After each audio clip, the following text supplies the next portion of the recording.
Eu queria pedir a você que abrisse sua Bíblia. Nós vamos ler dois textos da Bíblia hoje. O primeiro texto que nós vamos estar usando é o texto de Lucas, capítulo 22.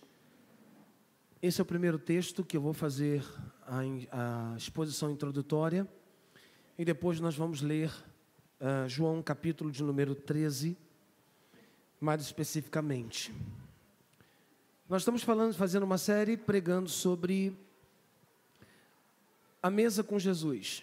E nós temos aprendido, nas semanas que temos conversado, que a mesa é um instrumento importantíssimo, porque ela tem como característica possibilitar estar próximo.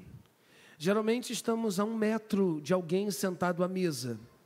E diante da alimentação que é colocada naquele utensílio, ou naquela peça importante da casa, a gente tem a oportunidade de compartilhar, não só a comida, mas compartilhar o nosso coração. Temos a oportunidade de compartilhar as nossas alegrias, de compartilhar as nossas tristezas. Temos a oportunidade à mesa de comemorarmos a vitória, a conquista, o aniversário de alguém, ou quem sabe a aprovação num curso tão almejado. Geralmente quando sentamos à mesa para partilhar a refeição, vamos compartilhar alguma coisa que é importante para nós. Bem, o nosso Senhor, Ele havia vivido 3 anos e meio, andando de cidade em cidade, de povoado em povoado, de aldeia em aldeia, fazendo 3 coisas basicamente: ensinando nas sinagogas, curando todas as enfermidades e todas as doenças e pregando o evangelho do reino de Deus. A gente pode comprovar isso em Mateus capítulo 4, 23 e 24, ou em Mateus capítulo 9, de 35 a 37. O ministério de Jesus, ele se desenvolveu na rua, no ambiente. Mas em muitos desses momentos em que ele trilhou entre os homens, ele pausou em casas, em ambientes. E naquele ambiente da casa, na sala da casa, diante de uma mesa, diante do olhar de pessoas, ele pôde revelar seu coração, ele pôde revelar a sua graça, ele pôde revelar a sua misericórdia, ele pôde revelar o seu perdão, ele pôde transformar a vida de muitas pessoas. Isso aconteceu com Mateus, isso aconteceu com Zaqueu, isso aconteceu com a mulher considerada pecadora em Lucas capítulo 7, quando ela vai à casa do Simão, o fariseu. Isso aconteceu em alguns outros momentos. Mas há um momento impressionante, um momento muito especial. A última vez que Jesus sentou à mesa, sentou-se à mesa com os 12, com quem durante toda aquela trajetória de 3 anos e meio caminhou. E aquele seria um momento muito difícil, porque ele sabia que aquela quinta-feira seria uma quinta-feira muito dura, muito complicada, porque chegara a hora do cumprimento da sua missão. Aquela quinta-feira que antecedia a Páscoa judaica, a festa comemorada anualmente, que relembrava a Israel daquele livramento extraordinário que o Israel viveu quando ainda estava no Egito, que todos os anos comemoravam, e eles sacrificavam um animal, eles colocavam à mesa o animal, eles colocavam as ervas amargas, colocavam o vinho, eles partilhavam da refeição, comemorando a grande vitória. Isso acontecia em cada família, em cada ambiente, ali comemorava-se. E esse momento era um momento para Jesus muito difícil. E ele chama os discípulos dele. E o capítulo 22, no verso 1, vai dizer: a festa dos pães sem fermento, ou seja, a Páscoa, também chamada de Páscoa, se aproximava. Os principais sacerdotes e mestres tramavam uma forma de matar Jesus, mas tinham medo da reação do povo, que o tinha nesse momento em estima. Então Satanás entrou em Judas Iscariote, um dos 12, e ele foi aos principais sacerdotes e aos capitães da guarda do templo para combinar a maneira de lhes entregar a Jesus. Aquela era a noite da traição. E diz a Bíblia, e eles ficaram muito satisfeitos e lhes prometeram dinheiro. Judas concordou e começou a procurar uma oportunidade de trair Jesus, para que o prendessem quando as multidões não estivessem por perto. É impressionante porque os líderes religiosos, eles vão estabelecer um plano bem orquestrado. Eles sabiam que se Jesus fosse preso diante das multidões, isso traria problema para eles. Então eles vão dar a Judas, um dos 12, uma soma em dinheiro, 30 moedas de prata, e Judas concorda e vai trair o Senhor. E essa era a noite que Jesus ia viver. Então você imagina o coração de Jesus, você imagina as emoções do mestre, sabendo que seria uma noite muito triste para ele, dolorosa. E aí o verso 7 diz, chegou o dia da festa dos pães sem fermento, quando o cordeiro pascal era sacrificado. É importante a gente lembrar que a Páscoa tem na figura do cordeiro um tipo do sacrifício de Cristo. Quando Moisés estava ainda com o povo no Egito, e Deus iria mandar a 10ª praga, onde todos os primogênitos seriam mortos. Deus deu uma ordem a Moisés dizendo que todas as famílias se reúnam. As famílias que forem pequenas se juntem a uma outra família pequena. Vão sacrificar um cordeiro de 1 ano de idade, macho, sem defeitos. O sangue desse cordeiro deveria pintar os umbrais das portas. Porque quando o anjo da morte viesse para matar todos os primogênitos, ao olhar para uma porta marcada com o sangue do cordeiro, eles passariam por cima, daí a palavra Páscoa, passar por cima.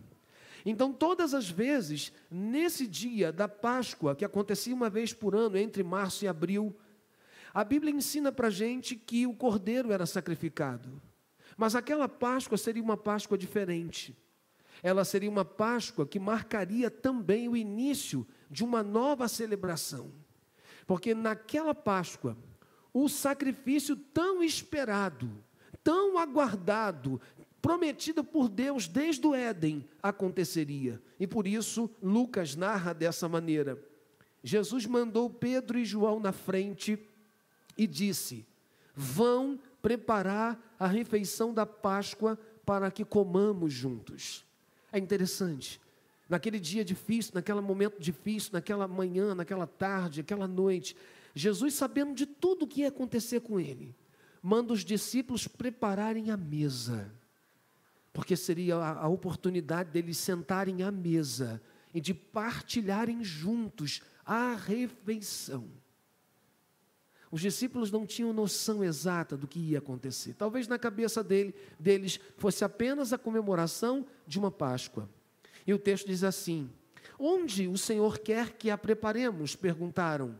E ele respondeu, logo que vocês entrarem em Jerusalém, um homem carregando uma vasilha de água virá ao seu encontro. Isso não era comum.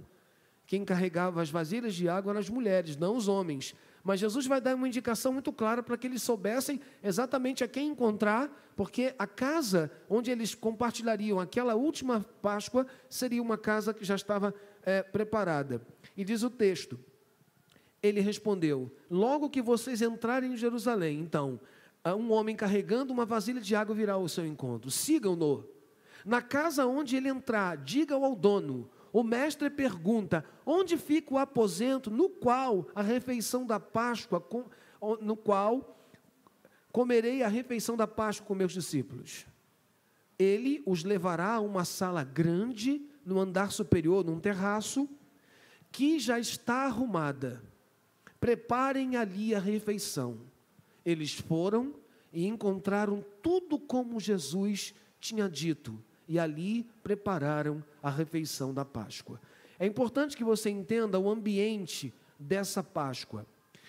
Tem uma imagem, queria que vocês colocassem para mim, já adiantando, como era a preparação para esse momento. Eu tenho dito para vocês que as mesas daqueles dias não eram mesas com 1 metro de altura, eram mesas bem baixinhas, vocês de repente podem ver naquela imagem ali.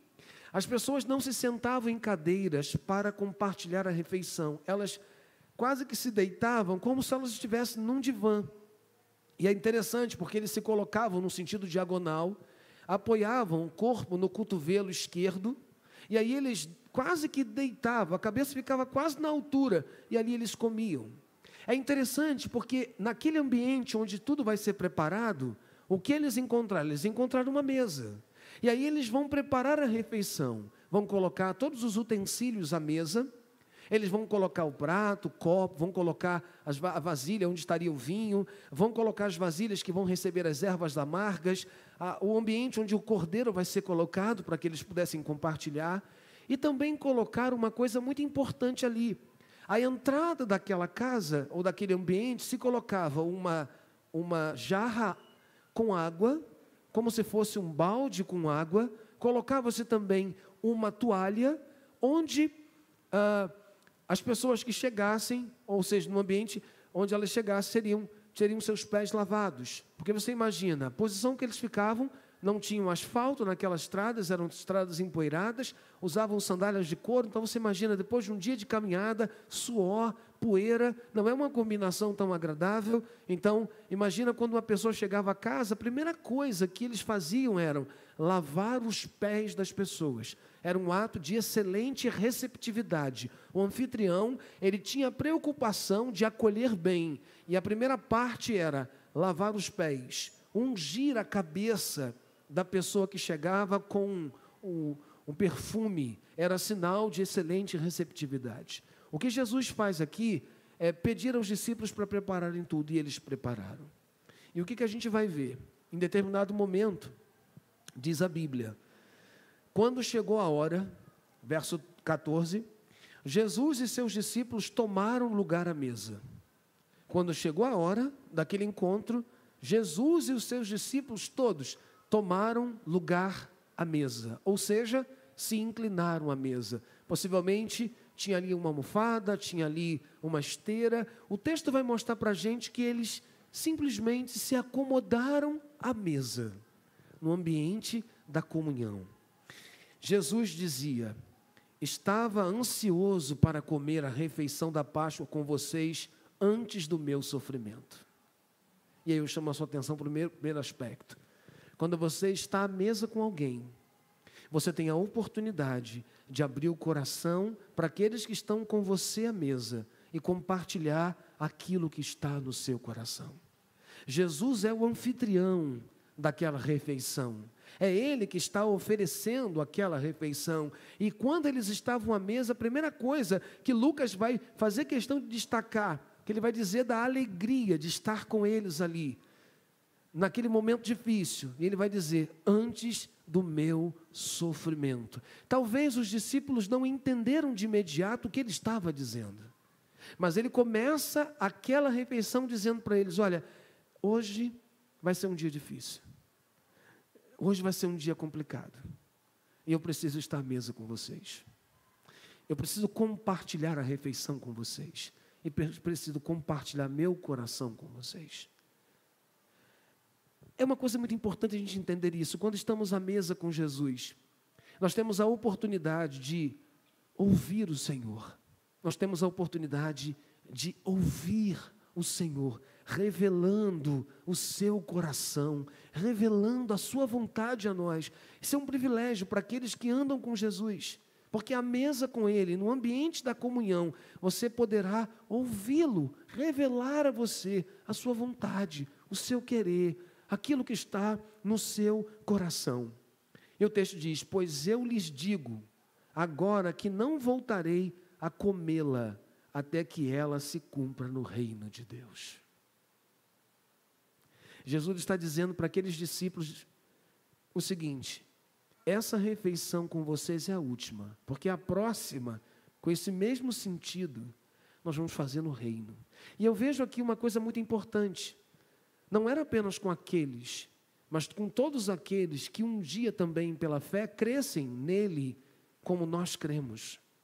Sabe, eu aguardo esse momento com muita expectativa, porque ele está falando das bodas do Cordeiro, ele está falando da festa de comemoração pela vitória final. Ele já conquistou a vitória na cruz, mas quando todos aqueles que foram lavados e remidos pelo seu sangue, derramado na cruz do Calvário, estarão com ele no céu.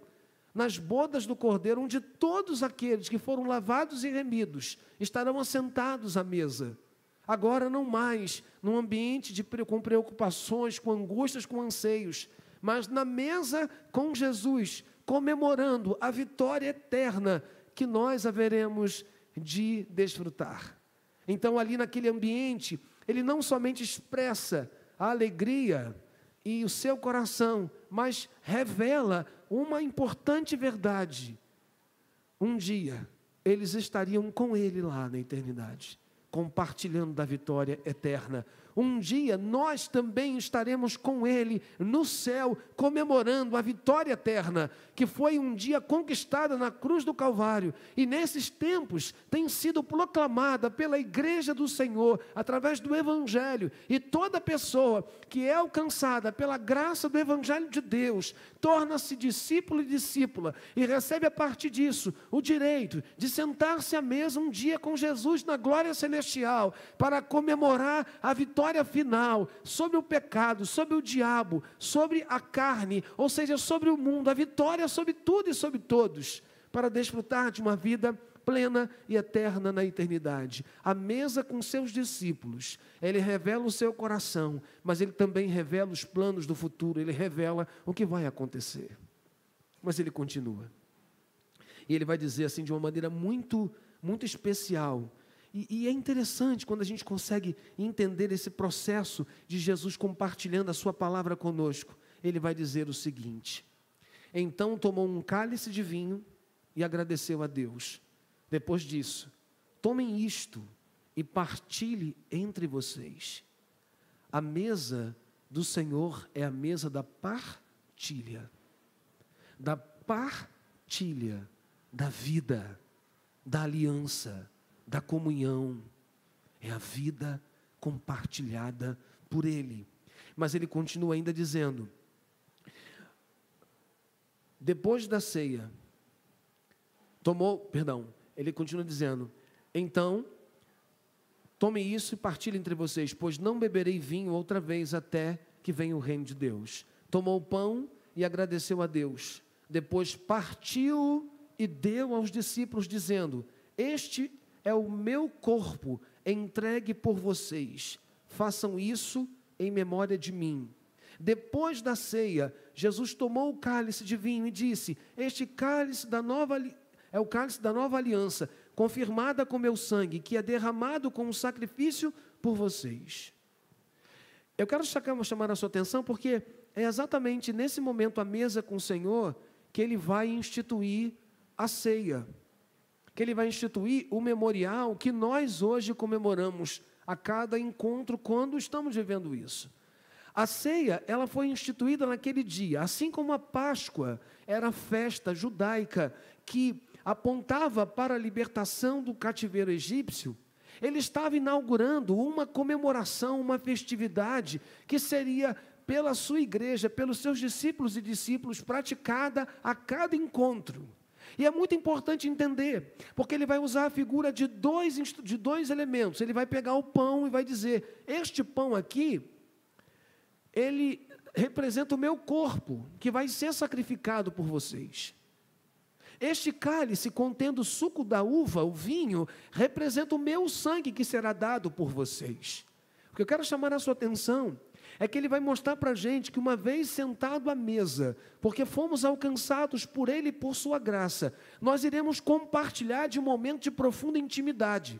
É interessante que ele estava instituindo ali encontros onde a mesa seria utilizada, onde homens e mulheres estariam ao redor da mesa, comendo e bebendo em memória de Jesus, lembrando de Jesus, compartilhando da vitória de Jesus. A ceia do Senhor é instituída naquele momento, quando à mesa eles estão sentados. E eu chamo a sua atenção para o que o texto vai nos ensinar. Ele vai tomar o pão, ele vai partir o pão e vai então compartilhar o pão. É importante entender isso. A mesa com Jesus é um tempo de partilha, é um tempo de partilha do pão.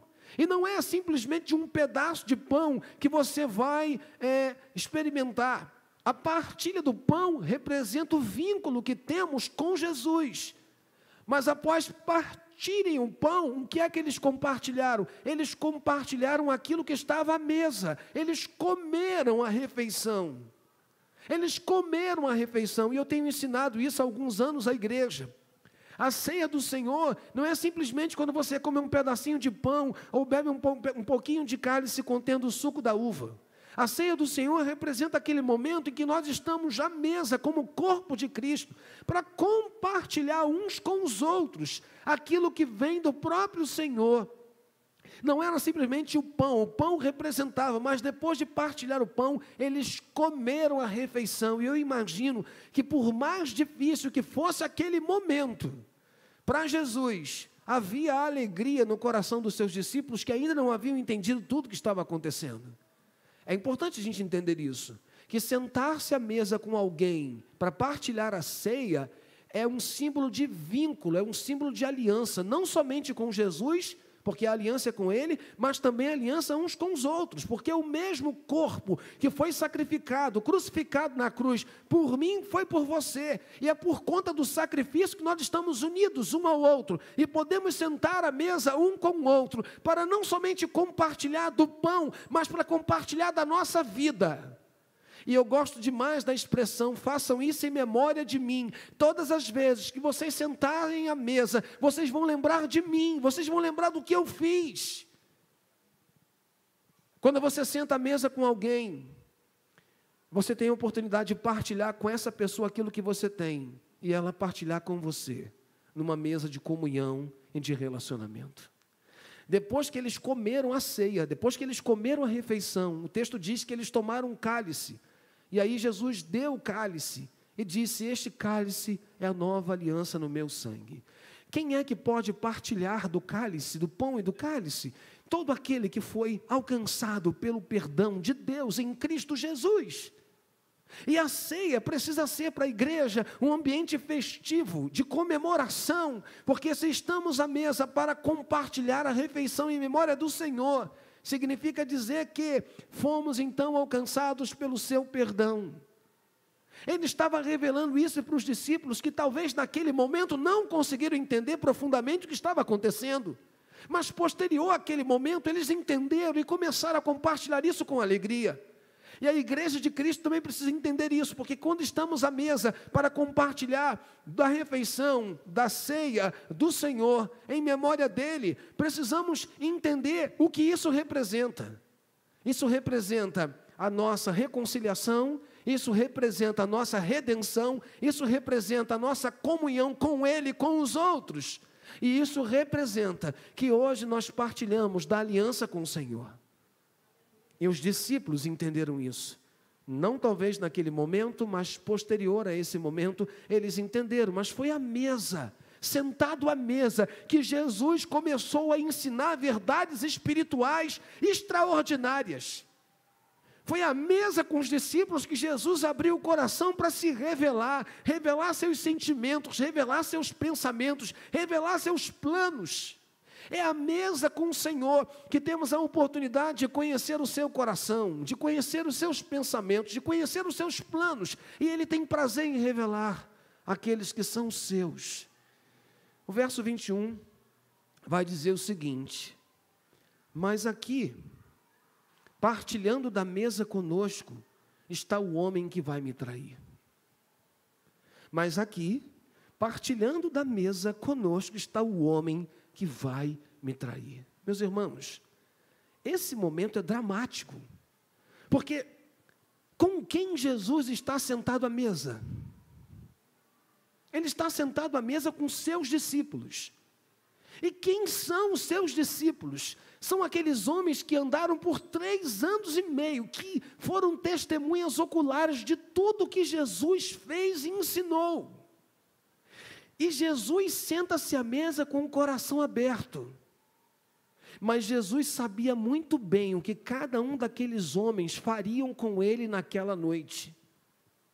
Jesus sabia exatamente o que os 12 fariam com ele naquela noite. Ele senta-se à mesa com o traidor, ele senta-se à mesa com aquele que iria negá-lo, ele senta-se à mesa com todos aqueles que iriam abandoná-lo. queriam deixá-lo sozinho, com os seus algozes inimigos. Eu fico imaginando Jesus 100% homem, o coração, os pensamentos, os sentimentos do mestre. Como deve ter sido difícil para Jesus estar sentado à mesa com aqueles discípulos, e agora tendo que revelar isso. E a revelação é bombástica. A revelação de Cristo é bombástica. Ele diz: um de vocês que senta-se à mesa comigo vai me trair. Ele estava revelando o seu coração para os seus amigos. E o mais incrível de tudo, muito embora soubessem quem eles eram, o que eles iriam fazer, Jesus os chamou de amigos. Se você abrir João capítulo 15, ele passa exatamente nesse contexto da ceia. Na perspectiva de João, a narrativa de João vai nos mostrar isso. Ele vai dizer para os discípulos: vocês não são servos, vocês são meus amigos. E eu pergunto, Jesus estava sendo hipócrita? Jesus estava sendo mentiroso? Não, porque Jesus os tinha e os via e os tratava como amigos. Isso me ensina uma coisa importantíssima como discípulo de Jesus. Muito embora alguém possa me trair, muito embora alguém possa me abandonar, eu não posso permitir que a atitude desta pessoa mude quem eu sou, mude as minhas ações, mude as minhas atitudes. Eu não posso permitir que a atitude do outro influencie a minha atitude, o meu procedimento. O que o meu mestre ensina, o que o nosso mestre nos ensina, é que quando você está diante de alguém, você pode estar diante de alguém que vai te trair, você pode estar diante de alguém que vai te abandonar, você pode estar diante de alguém que vai negar que você era amigo. A atitude do outro não pode mudar a sua atitude. Porque se nós somos discípulos de Jesus e nós vamos aprender com Ele, também vamos aprender nesse momento. Se alguém te trair, não haja da mesma maneira traindo. Se alguém te abandonar, e se essa pessoa precisar, não abandone essa pessoa. Se alguém te negar, não negue. A mesa, o que a gente aprende com o nosso mestre? A não tratar os outros como estão nos tratando, mas a tratar aqueles que estão com atitudes escusas, atitudes terríveis contra nós, de uma maneira diferente. Isso é muito importante. Muitas vezes, quando somos traídos, quando somos zombados, quando somos escarnecidos ou abandonados, ou alvo de intrigas, nós reagimos na nossa humanidade e temos ações de retribuição. E o mestre não fez isso. O coração de Cristo, ainda que estivesse aflito, angustiado pelo momento, ele estava transbordando de amor. E ele acolhe aqueles homens ali, sem nenhuma segunda intenção de humilhá-los, de machucá-los, de feri-los, não. Jesus vai aproveitar aquele momento da intimidade deles, para tratar deles, para avisá-los dos erros que poderiam cometer. Jesus usou até o último momento para investir, acreditando que eles poderiam experimentar um tempo diferente. Quando estamos à mesa com o Senhor, quando estamos à mesa com alguém, compartilhando dessa comunhão, precisamos olhar para o que o Mestre fez e ter a mesma atitude. Se você é um discípulo de Jesus, não traia quem te traiu, não negue quem te negou, não abandone quem te abandonou, não faça como fizeram com você, porque o Mestre não fez isso. Pode parecer difícil ouvir isso, mas o nosso modelo de vida é o Senhor, e Ele nos ensina. Muitas vezes na própria comunhão da igreja, nós somos decepcionados, nós nos decepcionamos com pessoas, nós nos ferimos com pessoas, e nós permitimos que isso atinja a nossa vida tão profundamente, que a gente pausa, que a gente para, que a gente fica pelo caminho. Mas o Mestre mostra diferente para a gente. Ao ser ferido, cure. Ao ser abandonado, esteja presente. Ao ser negado, não feche os olhos. É isso que a Bíblia vai ensinar para a gente no exemplo do nosso Mestre. Mas ele continua. Ele diz: partilhando da mesa conosco, sentado à mesa conosco, está o homem que vai me trair. pois foi determinado que o Filho do Homem deve morrer, mas que aflição espera aquele que o trair. Os discípulos perguntavam uns aos outros, qual deles faria uma coisa dessas? Eles começaram o embate, quem de nós, quem de nós? Um sabia quem seria, um sabia quem era, ele sabia exatamente quem ele era. E esse era Judas Iscariote, que já havia feito o acordo com os líderes religiosos. E ele continua. Os discípulos perguntavam uns aos outros, qual deles faria uma coisa dessas? À mesa, houve um momento de crise. À mesa também há crises. E houve um momento de crise. Eles entraram em crise uns com os outros. João, será que é você? Não, não sou eu. Pedro, será que é você? Não, não sou eu. Tomé, será que é você? Não, com certeza não sou eu. Simão, é você? Zelote, não tem nada a ver com isso. Mateus, será que é você que foi cobrador de impostos, que agora resolveu? Não sou eu. Eu imagino aquele momento do burburinho, Jesus sentado à mesa com os discípulos e eles se questionando, mutuamente dizendo, sou eu, não sou eu, é você, não é você. E aquele que seria o traidor estava calado. Ou seja, sentado à mesa estava o traidor. E Jesus o convidou para estar à mesa, porque o via como amigo, muito embora ele não tratasse Jesus como tal. Eu acho impressionante isso, porque muitas vezes, quando a gente lida com uma pessoa que nos faz mal, nós pagamos com mal. E o mestre mostra para a gente que a gente não deve pagar com mal aquele que mal a nós cometeu. Mas o texto continua. E ele fala assim, depois começaram a discutir entre si qual era o mais importante. Eu acho isso incrível. Jesus dá uma notícia bombástica para eles, que um deles ia traí-los. Eles começam a discutir entre si, daqui a pouco eles mudam o discurso. E eles dizem assim, tá bom, já que ninguém vai trair quem, eu queria saber, quem é o maior de nós aqui, hein? Quem é o maior de nós? À mesa, a gente tem a oportunidade com Jesus de revelar o nosso coração. O que os discípulos estão revelando? Estão revelando o coração deles.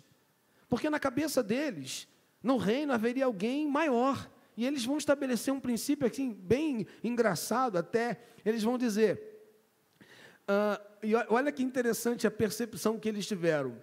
Jesus lhes disse, neste mundo, os reis e os grandes exercem poder sobre o povo e, no entanto, são chamados de benfeitores. Entre vocês, porém, será diferente. Olha o que Jesus vai dizer. Vocês querem saber quem é o maior de vocês? Vocês querem saber quem é o maior de vocês? Eu vou dizer para vocês quem é o maior. Que o maior entre vocês ocupe a posição inferior e o líder seja o servo.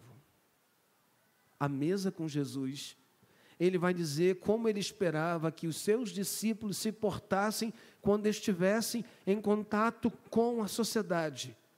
No reino de Deus, aquele que serve é grande. No reino de Deus, o líder é servo. Ele estava mostrando e ensinando à mesa como eles deveriam se portar. Talvez eles não tivessem noção do impacto que esse ensino teria sobre eles. E fica nítido e claro que Jesus estava dizendo, vocês, se quiserem ser grandes no reino, precisam ser servos. E a palavra que ele vai usar é doulos, escravo. Você precisa ser escravo, você precisa estar ligado ao seu Senhor e se submeter plenamente à vontade do seu Senhor. Ele estava dizendo, a minha mesa, vocês estão entendendo exatamente quem vocês são servos, e são servos uns dos outros. Grande no reino de Deus é aquele que serve.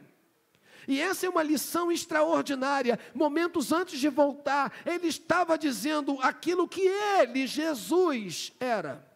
Em Mateus capítulo 20, versículo 28, ele vai dizer, o Filho do Homem não veio para ser servido, mas para servir e dar a sua vida em favor de muitos.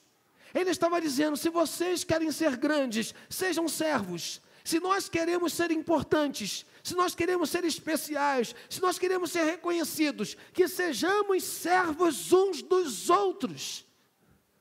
que servamos uns aos outros, nos submetendo única e exclusivamente a Deus, no que diz respeito a viver a vida que Ele viveu, porque uma das coisas mais incríveis do Senhor, e os discípulos viram isso, foi o Senhor servindo as pessoas, indo ao encontro delas e mudando suas vidas. Isso é uma coisa que a igreja precisa entender. À mesa com Jesus nós aprendemos que a nossa missão no mundo é servir. Isso significa dizer que todas as pessoas que estão aqui, aquelas que em casa também estão, não podem esquecer a identidade que receberam do Senhor. A nossa identidade é servir aos outros. A sua vontade, a minha vontade não importa. O que importa é a vontade de Deus. E a vontade de Deus é que sirvamos uns aos outros, que disponibilizemos aos outros o que somos, o que temos, sabe? Habilidades, dons, recursos, influência. Tudo aquilo que Deus nos deu, bens, precisam estar à disposição de Deus e do reino para suprir aqueles que têm falta. Esse é um ensinamento à mesa. Jesus está dizendo para eles: olha, vocês são servos, e se quiserem ser grandes e respeitados no reino, precisam servir as pessoas. E aí eu chamo a sua atenção para um fato. Eu vou deixar o texto aberto aqui em Lucas e vou para o texto de João. O texto de João, a visão de João é uma visão muito interessante, porque o capítulo 13 nos coloca dentro daquela sala, nos coloca diante de uma imagem como essa que você está vendo. E aí eu chamo a sua atenção e peço que você ponha para mim o versículo 4, Lucas, do capítulo 3. Lá no começo eu expliquei que os discípulos, quando arrumaram a mesa, o que eles colocaram na entrada daquela casa? Eles colocaram o quê? Um balde, uma vasilha com água. Tinha também ali uma toalha? Tinha uma toalha. Eu pergunto, as pessoas tinham seus pés lavados antes de entrar ou depois que elas estavam à mesa? Antes de entrar. Mas o texto que nós lemos diz, o texto de Lucas, que todos se sentaram à mesa. Que ninguém se preocupou em lavar os pés. Sabe por quê? Porque dentro daquela cultura, o lavar os pés era a função do escravo. E do escravo mais insignificante da casa. Eu tenho explicado isso às vezes. Vamos dizer, um escravo judeu e um escravo gentio. Quem lavava os pés era o escravo gentio. Lavar os pés era uma atitude muito baixa, que rebaixava a pessoa a uma posição muito inferior. E a Bíblia diz que os 12 sentaram à mesa. E aí, em dado momento, quando Jesus estava ensinando para eles o que significa ser servo, ele não só ensinou, ele exemplificou. O que ele fez? Ele se levantou da mesa. As pessoas, elas usavam um vestido por baixo e uma capa por cima. A capa era utilizada no frio, para proteger em situações, e o texto vai dizer o seguinte: assim, levantou-se da mesa, tirou a sua capa e colocou a toalha em volta da cintura. Vamos tornar isso mais simples. Jesus se levantou, tirou a sua roupa, pegou a toalha, fez um avental com a toalha, colocou em volta da cintura, porque avental é peça de quem serve, ele colocou. E aí você se imagina, se a mesa era baixinha assim, o que Jesus teve que fazer? Ele teve que se abaixar. Ele teve que se abaixar diante de quem? Diante de cada um deles. Ele teve que se ajoelhar diante de cada um deles. E aí Jesus pega a bacia, o verso 5 vai mostrar isso. Ele derrama água na bacia e começou a lavar os pés dos discípulos, um por um. Agora eu quero que você pense comigo e você entre no texto comigo.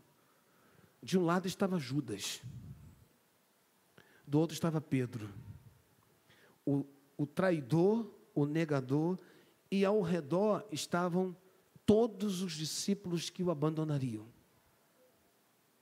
E o que Jesus faz? Se agacha, coloca o avental e começa a lavar os pés de um por um.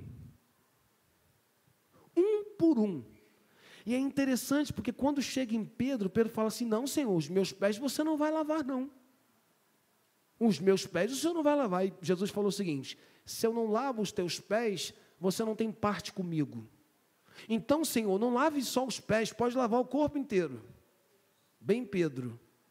E Jesus falou o seguinte, bem, aqueles que já foram lavados pela palavra, precisam apenas que os pés sejam lavados.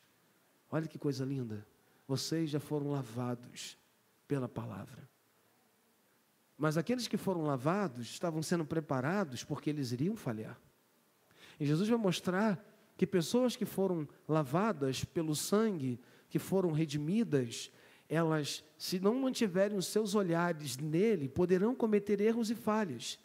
O que chama a sua atenção é que Jesus vai lavar os pés de cada um deles, servindo-os. Então ele não só diz, maior no meu reino é aquele que serve. Ele vai literalmente lavar os pés daqueles homens para dizer, assim como eu estou fazendo com vocês.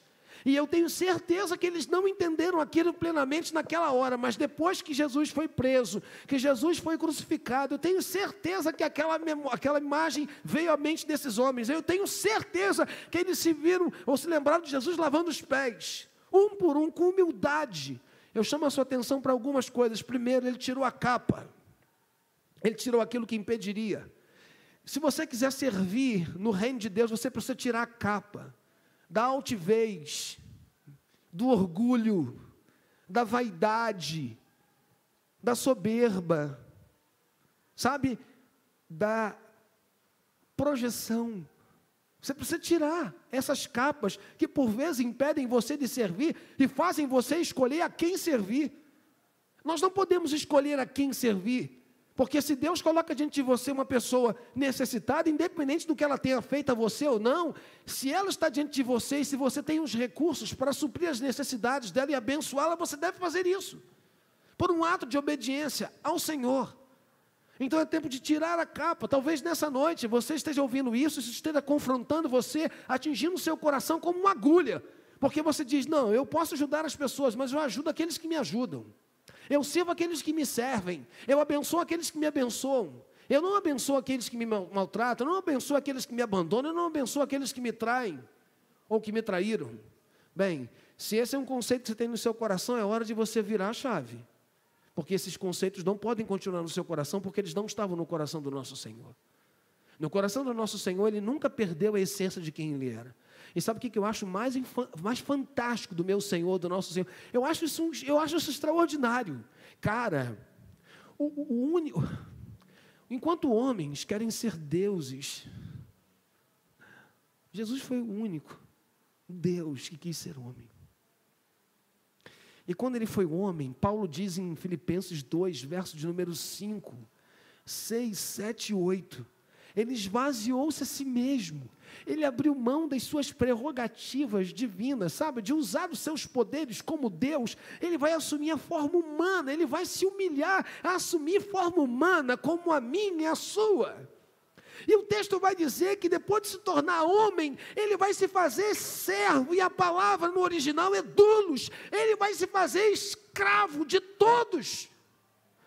E vai servir do primeiro ao último dia da sua vida, porque Ele veio para servir e não ser servido. O nosso Senhor sabia quem Ele era, então à mesa com seus discípulos, Ele vai ensinar a lição mais extraordinária para aqueles homens. Se vocês são meus, se vocês andam comigo, se vocês fazem parte do reino, façam o que eu fiz.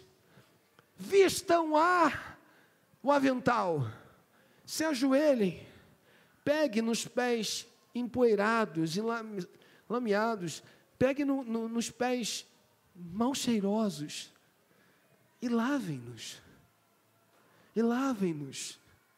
E o verso de número 6, o verso de número 12 e 13, perdão, vai dizer o seguinte: quando terminou de lavar-lhe os pés, Jesus tornou a vestir a sua capa e voltou ao seu lugar. Eu imagino que naquele momento havia um silêncio naquela sala. Havia um silêncio naquela sala. Todos estavam em absoluto silêncio, reflexivos. E aí Jesus volta para a mesa, olha nos olhos de cada um deles, e os 12 estavam diante dele, os 12, e vai dizer o seguinte: vocês me entendem o que eu lhes fiz? Vocês entendem o que eu lhes fiz? Vocês me chamam mestre e senhor, e com razão, pois eu sou. Pois bem, se eu sendo senhor e mestre de vocês, lavei os pés, vocês também devem lavar os pés uns dos outros. Eu lhes dei o exemplo, para que vocês façam como lhes fiz. Eu lhes dei o exemplo, para que vocês façam o que eu lhes fiz. Ele estava dizendo: eu quero que vocês tenham um coração de aprendiz, um coração de servo, e aonde quer que vocês estejam, vocês sirvam uns aos outros. O que a gente aprende à mesa com Jesus? Eu aprendo à mesa com Jesus, que por partilhar da comunhão com Ele, eu me identifico com Ele, não só porque por Ele fui lavado, mas como discípulo devo imitar as suas atitudes e devo servir as pessoas, sem altivez, sem arrogância, sem rivalidade, sem vingança, mas com um coração aberto, para abençoá-la. Aí alguém vai dizer: pastor, é muito difícil, mas é possível. Pastor, é muito complicado, mas com a graça de Deus você consegue. E sabe de uma coisa linda? Quando você serve, você se liberta. Quando você serve, você se liberta. Você se liberta do seu eu, você se liberta do seu ego, você se liberta do seu egoísmo, você liberta-se de uma visão egocêntrica, você se liberta. Porque quando você serve alguém, sem ter nenhum motivo para servir, humanamente falando, você se identifica com o seu Senhor. O caráter do seu Senhor é revelado a vocês, a nós. Ou seja, é revelado em nós. Então eu dei o exemplo para que vocês façam como eu fiz. Agora que vocês sabem estas coisas, felizes serão se as praticarem. Sabe, uma das coisas mais complicadas para a igreja de Jesus é que a igreja, e eu falo de mim, de você, falo da gente, a igreja tem se esquecido da sua vocação servidora. Nós temos nos esquecido da nossa vocação servidora. Nós fomos chamados para servir a Deus e as pessoas. Conversando com jovens hoje pela manhã, eu dizia isso a eles. A Bíblia diz: quer comais, quer bebais ou façais qualquer outra coisa, façam tudo para a glória de Deus. 1 Coríntios 10, 31. Façam tudo para a glória de Deus. Eu fui criado por Deus e para Deus. Então eu fui criado para ser em Deus quem eu sou. Mas fui criado por Deus para fazer a diferença na sociedade. E Deus, Ele pensa coletivamente. O que eu recebi como dom, como talento, em forma de recursos financeiros, de bens materiais, precisam ser compartilhados com aqueles que estão necessitados ao nosso redor. Nós não podemos pensar diferente do nosso mestre. Eu dizia para os jovens hoje: não vivam suas vidas egoisticamente. Não vivam de forma egoísta, porque quando é que nós vivemos de forma egoísta? Quando o que nós recebemos de Deus, que não é nosso, é utilizado somente para nós, para nossa casa, para nossa família. Isso é viver de maneira egoísta. A percepção do reino de Deus é que aquilo que Deus nos confia precisa chegar a quem não tem. E eu acho isso extraordinário. Vivemos numa sociedade e uma sociedade cristã com uma mentalidade muito errada. Nós fragmentamos a nossa vida. E é como se nós fôssemos 10, e nós não somos 10, nós somos apenas um. Nós não temos vida espiritual, vida material, vida familiar, vida isso, vida aquilo. Não, a gente tem uma vida só, que é a composição de todos os fatores dela. Então, quando eu estou servindo alguém, independente de quem quer que seja, eu estou servindo como discípulo. Não use a sua profissão, por exemplo, só para ganhar dinheiro. Isso é viver de maneira muito mesquinha. É viver de maneira muito medíocre. E para você não se sentir ofendido, mediocridade é quem vive na média, que fica ali, no meio, empatado aqui. É uma vida que não faz diferença nenhuma. Como dizem não posso falar. Pensei aqui, não vou falar. É aquela vida que o camarada não faz diferença alguma na vida de alguém. Sabe, é isso que a gente precisa entender. Jesus fez diferença na vida de todo mundo, porque Ele se doou, Ele doou de si. Ele usou sua sabedoria, Ele usou seu conhecimento, Ele usou suas habilidades, Ele usou o poder que Deus deu a Ele. Ele usou tudo para mudar a vida de todos. Ele disse, se vocês são meus, ali à mesa, vocês têm que servir uns aos outros. Sirvam, sirvam, sirvam, sirvam. Então use tudo para a glória de Deus. Meus irmãos, a nossa igreja, o dia que ela entender a vocação dela, meu Deus do céu, o dia que a gente entender onde Deus nos colocou, onde Deus nos colocou há 20 e poucos anos atrás, o dia que a gente fizer o que Jesus disse, levantai os vossos olhos e vejam os campos, porque eles estão brancos para a ceifa, o dia que a gente entender isso, a gente vai ser uma bênção. A gente vai ser uma bênção. É muito mais do que ajudar quem está dentro. Não tira os olhos de quem está dentro. Sabe, vamos olhar quem está fora. Use seus talentos, use seus dons, use o seu dinheiro, use seu carro, use a sua influência. Use o que você tem, que Deus tem te dado, para servir e mudar a realidade de pessoas. A gente não entende isso. Cara, o dia que a igreja entender de verdade o que significa servir como Jesus serviu, ela revoluciona o lugar onde ela está. A igreja é cada vez mais egoísta, hedonista, buscando prazer o tempo todo, sentir o tempo todo. E com essa desgraça, me desculpa a expressão, essa praga dessa teologia da prosperidade miserável, que torna um crente extremamente egoísta. Essa teologia miserável do triunfalismo faz com que o crente olhe para o seu umbigo o tempo inteiro e não olhe para os lados e veja pessoas precisando de um abraço, de um acolhimento, de uma necessidade atendida. Cara, assim, às vezes eu fico pensando assim, não é possível que a gente não viva a realidade. Nós estamos diante de uma comunidade que mudou. Nós hoje não somos um bairro, nós somos uma comunidade. Vocês entenderam a mudança de foco de onde a gente está? Não somos mais aquele bairro que éramos há 20 anos, nós somos uma comunidade. Significa dizer que nós estamos aqui diante de problemas sociais gravíssimos. Estamos diante de violência, estamos diante de respeito, estamos diante de injustiça, estamos diante de muitas coisas. E não é possível que nós não vejamos isso.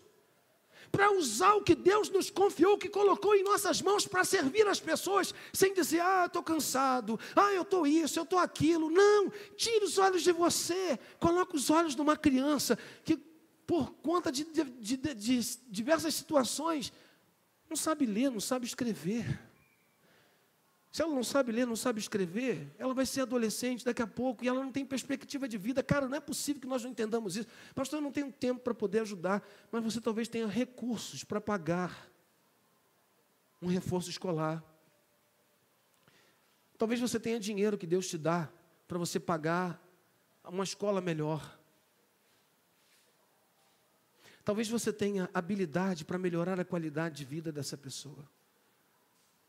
Eu fico pedindo a Deus, Senhor, ajuda-nos a entender essa verdade. Eu não tenho capacidade de entrar na sua cabeça, eu não tenho capacidade de convencer você, eu não tenho capacidade de fazer você entender essas verdades.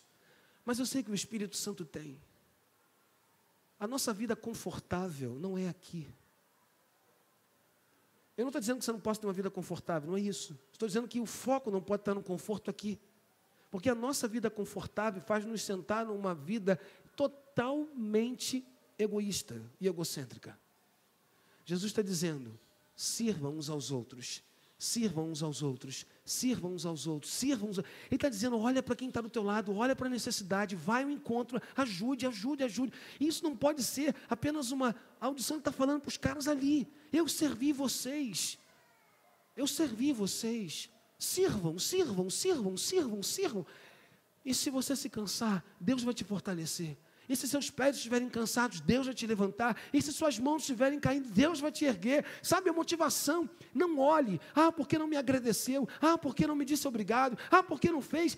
Tire os olhos das pessoas, sirvam olhando para o Senhor, aquilo que Ele fez. E eu acho lindo que se eu fui criado para a glória de Deus, quando eu faço o que eu tenho que fazer, eu glorifico a Deus. João capítulo 17, verso 4, Jesus dizendo para Deus: Pai, eu te glorifiquei na terra, cumprindo a missão que me destes. Eu te glorifiquei na terra. Quando Jesus estava na cruz cravado, e o sangue jorrando na cruz do Calvário, ou quando Ele disse: está consumado, e entregou o Espírito, que o céu ficou escuro, que houve terremotos, e que o centurião que estava diante dele disse: verdadeiramente este era o Filho de Deus. A obra foi consumada naquele lugar, naquele ambiente, naquele dia, e nós estamos aqui por causa dele.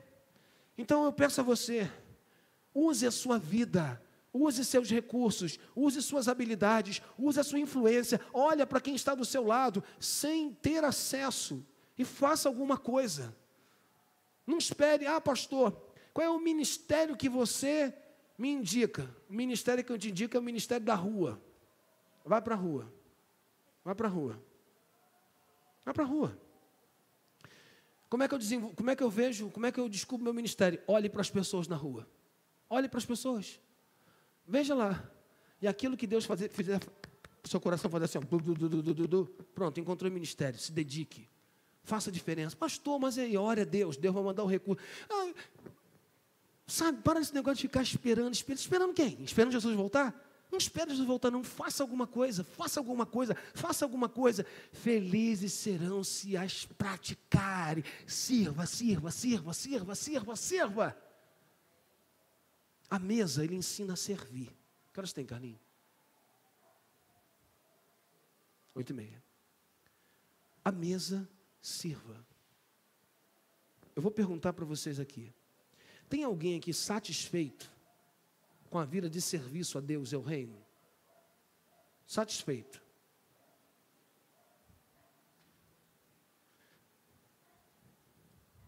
Posso sentar e desfrutar e olhar a banda passar? Alguém aqui? Tem alguém satisfeito? E o que você vai fazer com a sua insatisfação? Ai, Deus, tira de mim, por favor. Tem um negócio aqui, Deus. Tem um negócio aqui dentro que está ardendo. Senhor, dá um jeito, tira de mim. Oração errada. Ele vai aumentar. Até o dia que você olhar para quem você tem que olhar e se dispuser a fazer. Viva com propósito, de propósito. Viva com propósito, de propósito. Tem gente que tem propósito, mas não vive de propósito. Vive para si. E Jesus vai ensinar para a gente de forma diferente. Não faça desse jeito. Não estou me referindo a isso. E aí ele vai dizer, verso 18 e 19, não estou me referindo a todos vocês. Conheço os que escolhi, mas isto acontece para que se cumpra a Escritura. Aquele que partilhava do meu pão voltou-se contra mim. Estou lhes dizendo antes que aconteça, a fim de que, quando acontecer, vocês creiam que eu sou. Digo-lhes isso. Jesus perturbou-se em espírito e declarou: certamente um de vocês me trairá. Seus discípulos olharam para os outros, uns para os outros, sem saber ao que ele se referia. E aí eu queria chamar a sua atenção, Lucas, adianta para mim, por favor. Verso 34 e 35. Ele vai dizer o seguinte: quando Judas comeu do bocado, ele falou assim: pode ir fazer o que você veio fazer. E Judas se levanta. Os discípulos não entendem, acham que Judas tinha ido comprar alguma coisa que era o tesoureiro. Aí ficaram os 11. Aí ele falou assim: vem cá, cheguem perto. Um novo mandamento lhes dou. Então, a mesa, ele revela o amor dele. Amem uns aos outros. Como eu os amei, vocês devem amar-se uns aos outros. Com isso, todos saberão que vocês são meus discípulos, se amarem uns aos outros. A mesa, ele vai ensinar a gente a servir. Mas servir não é só fazer. Como é que você serve? Movido pelo quê? Pelo amor. Se você servir, mas a sua força motriz não for o amor, seu serviço não tem validade. É só você abrir lá em 1 Coríntios, capítulo 13, versículo de 1 a 3. Ainda que eu falasse a língua dos homens, dos anjos dos homens, não tivesse amor, nada seria. Ainda que eu desse o meu corpo para ser queimado, se não tivesse amor, nada disso valeria. O que ele está dizendo? Quando você tiver que servir, sirva, mas que a força do seu serviço seja o amor. E sabe qual é o amor de Jesus? Ele tira os olhos dele e põe os olhos nos seus, aqueles que estão diante dele. É só você ler Mateus, Marcos, Lucas e João, você vai ver isso, ele servindo por amor. A todos por amor. Então, o que me impulsiona a fazer isso? É o amor. Se vão me agradecer, se não vão agradecer, se vão me humilhar, se não vão me humilhar, se vão me escarnecer, se vão me destacar, se não vão, isso não importa. O que importa é que alguém que esteja carente seja suprido pelo serviço, movido pelo amor que ele tem gerado na gente. Eu imagino como deve ter sido difícil para Jesus naquele momento. Porque depois de ensinar isso, ele falou assim para os discípulos: vamos nos levantar? E vamos, porque a minha hora chega. E aí ele vai passar em direção ao Getsemane, onde ele vai orar. E ele vai experimentar momentos muito difíceis. Antes de eu finalizar, quando ele diz que ele vai, porque ali sentado à mesa, ele vai revelar que ele vai morrer. Simão Pedro lhe perguntou: Senhor, para onde vais? Jesus respondeu: para onde eu vou, vocês não podem me seguir agora, mas me seguirão mais tarde. Pedro perguntou: Senhor, por que não posso seguir-te agora? Darei a minha vida por ti. Então Jesus respondeu: você dará a vida por mim? Você dará a vida por mim? Asseguro-lhe que antes que o galo cante, você me negará 3 vezes. Quando Jesus é preso, todo mundo o abandona. Pedro dá um jeito de entrar no meio, para entrar na casa do sumo sacerdote, para acompanhar mais de perto o momento de Jesus.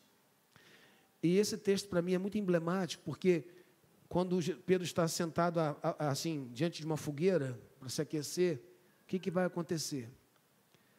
Um discípulo, uma mulher, uma criada, chega e fala assim para ele: você é um deles. Eu sei que você é um deles. Aí ele fala assim: eu não. Eu nem sei quem esse homem é. Pedro continua aí, daqui a pouco vem um outro homem e fala assim: peraí, você é Galileu. Você é um deles. Não, eu não conheço. A criada volta e diz: você é um deles. Eu não sou um deles. E aí o galo canta. E o texto bíblico diz que Jesus olha para Pedro de onde estava e Pedro olha para Jesus. E o texto vai dizer que ele vai chorar amargamente. Por quê? Porque quando ele estava à mesa com Jesus, Jesus o preparou para aquilo. Dizendo: Pedro, antes que o galo cante, você vai me trair, você vai me negar. E Pedro não deu ouvidos a Jesus. Ele acabou negando Jesus e carregando uma culpa terrível por muitos dias, por quase 40 dias. Uma culpa terrível. Porque ele não ouviu Jesus à mesa. Jesus revela para a gente coisas do nosso coração. Cuidado com o seu sentimento. Cuidado com a sua autoconfiança. Cuidado com a sua atitude de soberba. Cuidado, cuidado. Ele vai dizendo para a gente através da palavra, à medida que a gente está à mesa. E muitas vezes nós fechamos os ouvidos para aquilo que ele está dizendo para a gente. E Pedro, por fechar os ouvidos, acabou errando. E negando Jesus. E sofrendo. Talvez a gente não negue Jesus com a nossa boca. Mas talvez nós estejamos negando Jesus todos os dias com as nossas atitudes. Quando a gente vê alguém necessitado, a gente não ajuda, a gente está negando Jesus. Quando a gente vê alguém precisando da graça de Deus, a gente não compartilha, a gente está negando Jesus. Quando a gente pode acolher alguém que está totalmente ferido e machucado, e nós não acolhemos, nós estamos negando Jesus. Nós não negamos Jesus só quando dizemos com a nossa boca que nós não conhecemos. Nós negamos Jesus quando não fazemos aquilo que Ele nos manda fazer. E porque negamos a Jesus, muitas vezes, como Pedro fez, o mundo chora, o mundo sofre. Meus queridos irmãos, nada se compara à igreja de Cristo no mundo, nada. Nada se compara à igreja de Jesus no mundo. Não existe instituição na face da terra que se compare à igreja de Cristo. Porque aqueles que ouvem o chamado, sentam-se à mesa, se dispõem a aprender e se levantam para servir, transforma o mundo. Transforma uma comunidade. Transforma uma cidade. Sabe o que me chama a atenção? Quando a igreja chegou numa cidade, em Tessalônica, se a minha mente não falha, olha o que as pessoas disseram daquela igreja.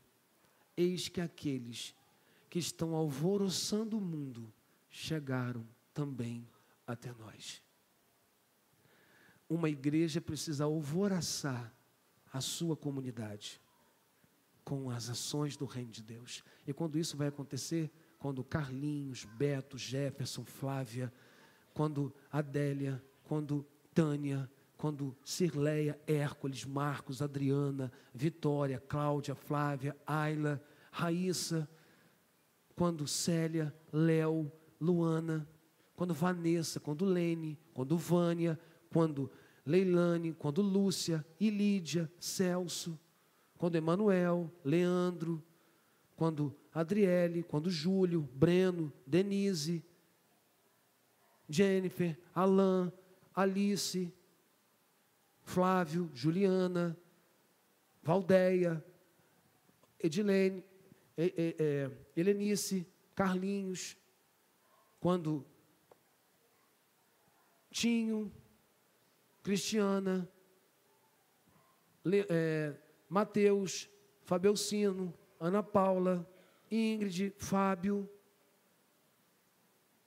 Tatiana, quando Juan, quando Diogo, Sara, Eric, Carol, Eliane, Diogo, Cleiton, Monique, Giovana, Suzane, Gabriel, Valdeci, Michele, Juliana, Ivanilce, Regina, Giane, Wagner, Rafael, Noemi, Carol, Alaide, Dayana, Eduardo, Isaac, Sara, Tereza, Luiz, Célia, Sueli, Carlos Henrique,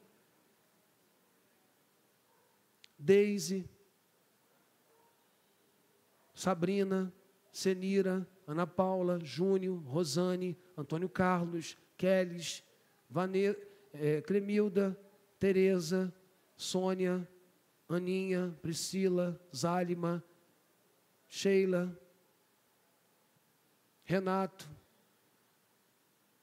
Sara, Dei, Kelly, Lucas, Ana Paula, Leandro, Kaique, Eduardo, Renan, Henrique, Suzana, Cassiano, Marcos, entenderem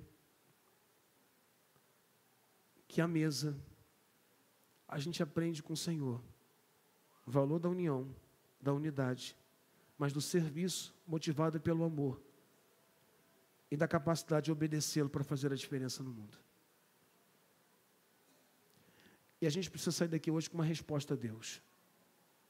Se nós vamos continuar vivendo assim, ou se a gente vai assumir a responsabilidade, a nossa identidade, sem nos sentirmos diminuídos, mas nos sentirmos felizes por obedecermos ao Senhor. Eu quero convidar você a baixar sua cabeça onde você está.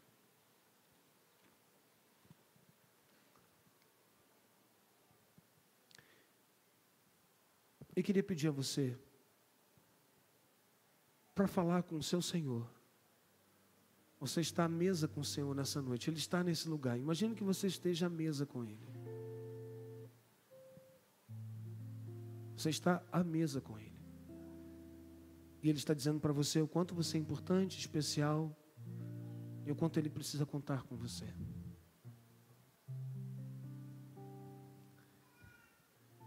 Ele quer transformar o mundo e Ele conta com você para transformar o mundo. E o que você vai fazer em resposta a Ele?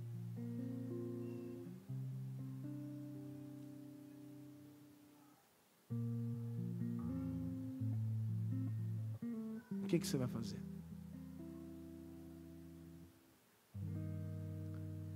Quem vai ser transformado por causa de você? Quem vai ter sua vida transformada por causa da sua atitude?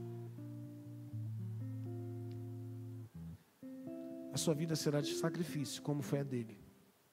Servir implica risco, implica frustrações, implica decepções com pessoas, mas não com o rei. E um dia você vai estar à mesa dele. Ele vai poder dizer para você: seja bendito, meu servo. Você foi fiel no pouco, sobre o muito te colocarei. Entre e desfrute do descanso do seu Senhor. O descanso não é aqui. O descanso é lá. Aqui é serviço. É mangas arregaçadas e mãos à obra. E corações à obra. Senhor Deus e Pai, nós louvamos o Senhor pela sua palavra, Senhor. Eu louvo o Senhor pela verdade do Evangelho. E te louvo porque nós aprendemos, ó Deus, que a mesa contigo há lições. O Senhor esteve à mesa com os seus 12. O Senhor os amou. O Senhor os serviu. O Senhor os instruiu. O Senhor os empoderou para a obra que eles tinham, ó Deus, diante de si. Ó Deus, 11 foram fiéis. Eles não entenderam tudo, ó Deus, até aquele dia. Mas quando receberam o Espírito Santo, ó Deus, fez com que eles entendessem e obedecessem.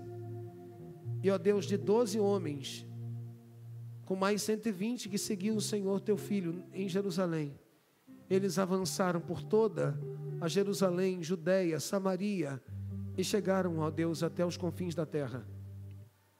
Eles amaram, eles pregaram, eles curaram, eles ensinaram, eles promoveram a justiça, eles promoveram o reino com as ações do reino. Através de suas vidas o Senhor curou pessoas enfermas, pessoas debilitadas, curou as emoções, curou a alma, através da vida daqueles homens e mulheres. E o Evangelho chegou até nós. Senhor, eles nos entregaram os bastões da jornada. Nós temos em nossas mãos o bastão, Senhor, que eles nos entregaram nessa corrida chamado Vida com Cristo. Eu queria te pedir, ó Deus, em nome de Jesus, que o Senhor possa, nessa noite, aquecer o coração de alguém, ó Deus, nessa noite, nesse lugar. Ó Deus, aquecer, ó Deus, a alma de alguém nessa noite, Senhor, para que, ó Deus, o teu reino chegue a alguém, a justiça do reino chegue, a generosidade do reino chegue, a bondade do reino chegue, o amor do reino chegue, a graça do reino chegue. Ó Deus, querida, a integridade do reino chegue. Ajuda-nos a olhar, ó Deus, para os outros, como o Senhor olhou para nós, cheio de amor, de ternura, de generosidade. Senhor, nos encha com o seu amor e a sua graça. E por favor, Senhor, aviva a nossa alma. Se pessoas, ó Deus, estão como que aquele exército lá no vale dos ossos secos, ó Deus, Senhor, sopra sobre, ó Deus, essas vidas. Deus querido, junte os ossos, revista-os, ó Deus, e Deus restitui a alegria da salvação que está perdida. Deus, encha essa vida com teu Espírito que já vive, ó Deus, nesse coração, mas que não tem podido encher essa vida, porque os sentimentos que estão dentro são muito egocêntricos. Senhor, visita, Deus, visita. E se a gente tem escolhido a quem servir, o que fazer, quando fazer, ó Deus, liberta-nos de nós mesmos, porque nós somos os maiores impedimentos, ó Deus, ao avanço, Deus, do teu reino. E que nessa noite o Senhor possa restaurar, toca, Deus, com teu poder, Toca nesse momento, ó Deus. Toca nesse coração ferido e cura esse coração ferido. Toca, Deus, nessa alma ferida e cura essa alma ferida. Deus, toque nessa mente que talvez esteja cauterizada, Senhor, e devolva a sensibilidade. Faça lembrar do chamado, faça lembrar do compromisso contigo, Senhor. Levanta um povo, Deus, que se compromete com o teu serviço, movido pelo amor e com o olhar para aqueles que estão diante.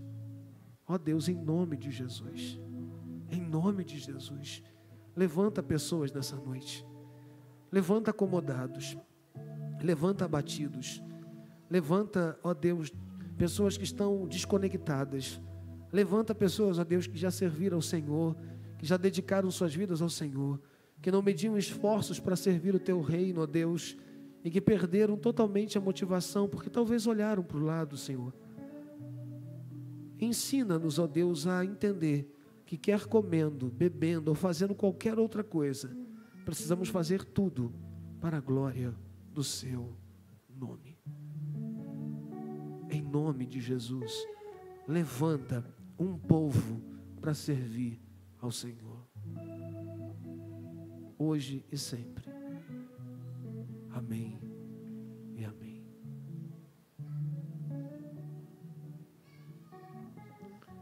Se Deus falou no seu coração, eu quero te convidar a sair do seu lugar. Eu quero te convidar a sair do seu lugar. E você vai se colocar aqui diante do Senhor nessa noite. Se Deus está tirando você da sua zona de conforto nessa noite, ensinando a você que a mesa dele, o que você tem, deve ser colocado para que o nome dele seja glorificado. Você vai sair do seu lugar e você vai vir aqui à frente, vai colocar diante do Senhor a sua vida e o seu coração, dizendo: Deus, eu estou me devolvendo ao Senhor, porque eu me roubei do Senhor. Eu assumi o controle da minha vida e eu não me reconheço mais. Mas nessa noite eu entendi a sua palavra e eu estou dizendo para o Senhor: pode contar comigo do jeito que o Senhor quiser. E eu estou me submetendo à sua transformação a partir de hoje. Sair do seu lugar e vir aqui é o primeiro passo que você vai estar dando nessa noite. Eu fiz uma pergunta a vocês e vocês me responderam. Eu perguntei quem estava satisfeito com a sua vida. E ninguém teve a coragem de levantar porque estava dizendo: eu não tenho satisfação com a minha vida. Você disse isso com a sua atitude. E eu não estou convidando você. Eu estou convocando você.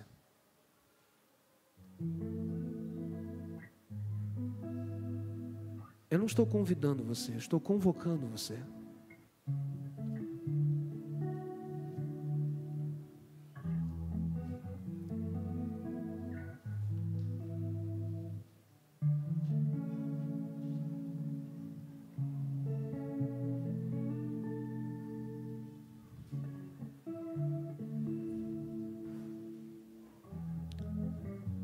Há uma canção que a gente canta que diz assim: a tua luz acendeu o meu coração. Eu pude ver em meio à escuridão tua presença, tua misericórdia, graça e amor. Me levantaram outra vez, me deram forças. Irei contigo onde quer que fores, meu Senhor. O meu chamado eu cumprirei na alegria e na dor. E toda vez que eu chorar, ou até desanimar, o teu Espírito me consolará. Se é na alegria do meu ser que manifestes teu poder, eis-me aqui. Dependo de ti, preciso de ti. O instrumental vai cantar. Ou vai tocar, perdão. E nós vamos cantar. Todos nós, como uma resposta para Deus. Eu quero convidar você para fazer desse cântico a nossa oração. Nós vamos ouvir as nossas vozes diante de Deus. E esse cântico, ele é lindo, é uma oração. E nós vamos fazer essa oração juntos nessa noite. a ouvir. Não sei, o jeito que você quiser fazer como resposta ao Senhor, mas é a nossa resposta nessa noite. A convocação que nós fazemos ao Mestre.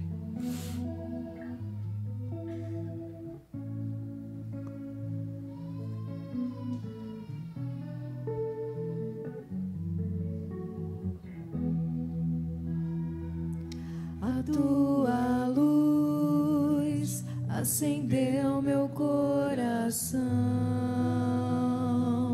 e eu pude ver em meio à escuridão.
Nós estamos aqui. Estamos chegando de um jeito que nós não gostaríamos de ter chegado. Talvez com uma insensibilidade que não gostaríamos de ter nutrido. Mas estamos aqui, Deus, para dizer ao Senhor que queremos, ó Deus, ser restaurados pelo Senhor. Que nossa igreja quer voltar a ser uma igreja servidora. Ó Deus, de homens e mulheres comprometidas com o serviço do reino. De usar, ó Deus, aquilo que o Senhor nos tem dado. Dons, talentos, habilidades, recursos, influência. Ó Deus, usar a nossa faculdade, a nossa profissão, usar os bens, usar, ó Deus, a nossa casa, usar tudo o que somos e tudo o que temos dado pelo Senhor, para que o nome do Senhor seja glorificado. A minha oração aqui durante essa semana, Deus, a começar de hoje, o nosso olhar, ó Deus, seja, Senhor, restaurado, a nossa visão seja restaurada, e que ao passarmos, ó Deus, pelas ruas, dos bairros, das cidades, ó Deus, do nosso estado, nós consigamos enxergar, ó Deus, o que o Senhor está enxergando, consigamos ver, ó Deus, a quem o Senhor está vendo, e que, ó Deus querido, essas pessoas e essas causas e essas situações, ó Deus, não continuem do jeito que estão nesse momento, que o Senhor possa nos usar, Deus, de alguma forma, com ações, ó Deus, com atitudes que manifestem, ó Deus, o Teu reino naquela pessoa, naquela situação, naquela dificuldade, Deus, e que a alegria do Teu reino, que a justiça do Teu reino, que a paz do Teu reino chegue através de nós. Senhor, nós estamos aqui compelidos pelo Teu Espírito, pela Tua palavra, e ó Deus, eu peço que o Senhor derrame sobre nós da unção, da porção dobrada do Teu Espírito, Senhor. Renovo, Deus. Ó Deus, aviva o nosso coração a Ti, a Sua palavra e a comunhão com o Senhor. E abra os nossos olhos para que vejamos os campos brancos para a ceifa, para a colheita, Senhor. E não permita que a nossa agenda particular, que os nossos planos particulares continuem governando, Deus, as nossas ações. Mas que ao levantar, ó Deus, nós perguntemos ao Senhor e que o Senhor nos responda.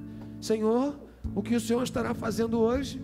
E o Senhor nos permita entender e que nós possamos dizer ao Senhor: conte comigo, Deus, naquilo que o Senhor fizer hoje, porque eu quero que o Senhor me use, que o Senhor use tudo aquilo que sou, aquilo que o Senhor tem me dado. Ó Deus, que ninguém saia deste lugar nessa noite como entrou, que ninguém saia daqui hoje como entrou. Por favor, Senhor, ninguém saia daqui como chegou. Chegamos talvez aqui de um jeito, Deus, tão quebrados, ó Deus, tão desconectados, tão desatentos, ó Deus, mas talvez nessa palavra, ó Deus, olhando para aquele momento no cenáculo de Jesus com os seus, da maneira como Jesus tratou, amando e restaurando cada um deles, nós possamos também, ó Deus, nessa noite, para a glória do Senhor, sermos restaurados plenamente pelo Senhor. Esse é o desejo do nosso coração, essa é a necessidade da nossa igreja, Senhor. Deus, nos dê aquela mesma visão, a mesma paixão, ó Deus, que inflamava a nossa alma. Eu sou capaz de lembrar, ó Deus, dos primeiros dias da gente nesse lugar. Não havia dificuldades, havia falta de recursos momentâneos, mas havia, ó Deus, submissão, havia entrega, havia quebrantamento, havia oração, havia submissão, e os recursos chegavam, os recursos vinham, e pessoas eram alcançadas, tratadas, restauradas, ó Deus, saradas pelo poder da Tua palavra. Ó Deus, pelo abraço, pelo carinho, pelo amor. Ó Deus, é disso que nós estamos falando. A gente está falando disso, Senhor, da gente voltar a ser apaixonado pelas pessoas, ó Deus, de estarmos apaixonados pelas aquelas pessoas que estão pelo caminho, e investimos o nosso tempo, a nossa vocação, ó Deus, o nosso ministério, para fazermos a diferença. Senhor, por favor, nos devolva a mesma vitalidade que a gente teve um dia. E aqui, Deus, traga Apocalipse 2:5 à nossa mente agora, Senhor. Tu disse àquela igreja em Éfeso: lembra de onde tu caístes. E a partir do ponto em que você caiu ou desviou o seu caminho, que a gente possa voltar e que a prática seja do primeiro amor, sabe? Quando não tinha, ó Deus, distância, quando não tinha dificuldade, quando não tinha obstáculos, a gente não media distância, a gente ia, ó Deus, longe, a gente não media, ó Deus, dificuldade, a gente não tinha medo, a gente tinha coragem, impulsionado pelo poder da Tua palavra, do Teu Espírito, Deus, de entrar nos lugares, de abraçar aqueles que precisavam ser abraçados, de acolher quem precisava ser acolhido e de ver, ó Deus querido, crianças, adolescentes, jovens, adultos e idosos sendo, ó Deus, salvos pelo poder da Tua graça. Ó Deus, faça a Tua igreja enxergar onde ela caiu no serviço, para ela continuar dali, ó Deus, a recuperar tudo isso. Não nos leve para casa do mesmo jeito, Senhor. Nos leve para casa diferente, Deus. Diferente, Deus, diferente na alma, no coração, Deus, diferente na mente, diferente, Deus, no andar, Deus, diferente no olhar, diferente no sentir. Deus, nos leve diferente, Senhor, nos leve diferente, Deus, nos volte a dar a sensibilidade que tínhamos, ó Deus, que quando tínhamos medo de pecar, para não entristecer Teu Espírito, quando tínhamos medo de desobedecer ao Senhor, para não, ó Deus, entristecermos o Teu Espírito, nos dê a mesma sensibilidade, Deus.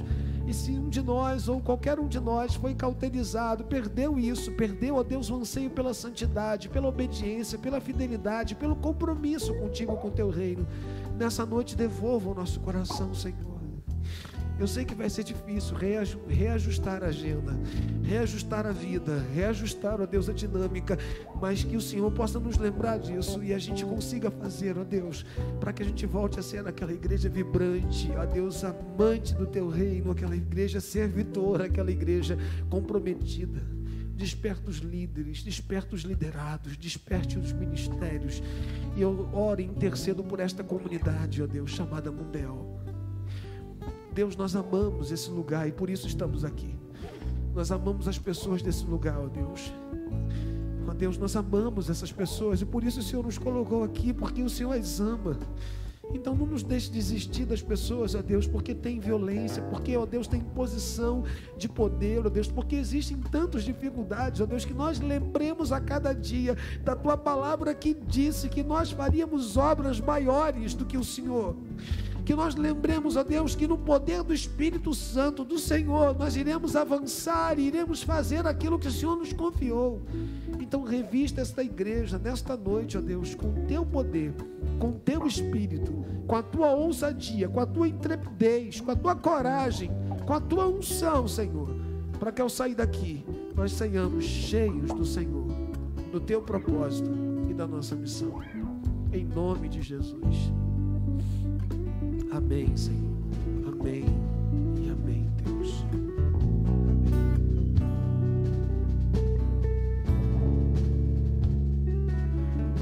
Abraça teu irmão, dê um carinho nele.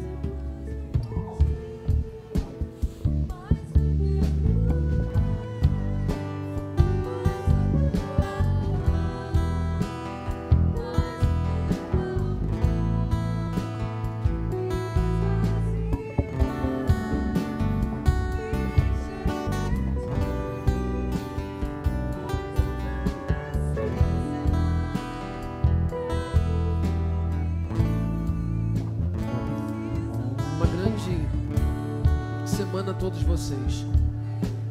Tem cantina hoje? Tem cantina?